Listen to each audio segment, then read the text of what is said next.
কাজেই এই শ্রীবাস অঙ্গনে যদি আপনাকে আসতে হয় তার কিছু নিয়ম বিধি রয়েছে। কিভাবে কি যোগ্যতা থাকলে আপনি এখানে আসতে পারবেন? সর্বপ্রথম যোগ্যতা হচ্ছে শ্রীবাস অঙ্গনে প্রবেশের পূর্বে তার একটি পোশাক রয়েছে, সেই পোশাক আপনাকে পরিধান করতে হবে। পোশাকটি কি বাবা? আমরা এখানে সবাই মহাপ্রভুর ভক্ত, সকলে গৌর কথা শ্রবণের জন্য, কৃষ্ণ কথা শ্রবণের জন্য এই জায়গায় এসেছি। প্রথম যে কাজটি করতে হবে, পোশাক পরিধান করতে হবে। সেই পোশাক কি? কপালে তিলক অর্চিত করতে হবে। তিলক কি সাধারণ কিছু মা? এটা কি তিব্বত পাউডার নাকি যে গুলে আমি দিয়ে দিয়েছি?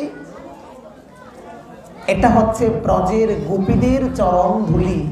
তিলক থাকে গোপীদের চরণ কমলে, ভক্তের মহিমা ভাড়াতে কৃষ্ণের কপালে। ভগবান দেখুন ভক্তকে কেমন ঊর্ধ্বে রেখেছেন, ভক্তের চরণের ধুলি ভগবান নিজের কপালে নিচ্ছেন। ভাবা যায়? আর আমার আপনার কত অহংকার, আমি কেন তাকে প্রণাম করব? আমি কেন তার চরণ ধুলি নেব? মারে, এই চরণ ধুলির মধ্যে সকল কৃপা রয়েছে। বলা তো যায় না কখন কোন বৈষ্ণবের চরণ ধুলি আমার অঙ্গে লেপনের সঙ্গে সঙ্গে এই দেহটা অপবিত্র থেকে পবিত্র হয়ে যাবে, সকল পাপ মোচন হয়ে আমি অনাদিরাদি গোবিন্দের কাছে যাব। তিলক যদি এই কপালে না থাকে আপনি ভগবানের সঙ্গে কখনো সম্পর্ক তৈরি করতে পারবেন না।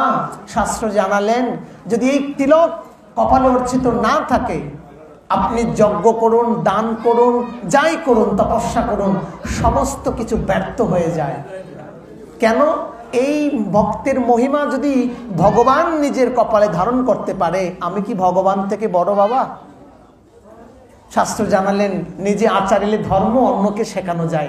ভগবান নিজে আগে শেখালেন কি করে ভক্তকে সম্মান করতে হয়, ভক্তকে কিভাবে শ্রদ্ধা করতে হয়। আমি আপনি কি সেইটুকু করি বাবা? হরিনামে ভাগবতী আসরে যদি একজন আরেকজনের সঙ্গে কথা বলতে হয়, তাহলে কি আমি যথার্থ ফল কৃপা এখান থেকে নিয়ে যেতে পারবো? কোনোভাবে সম্ভব?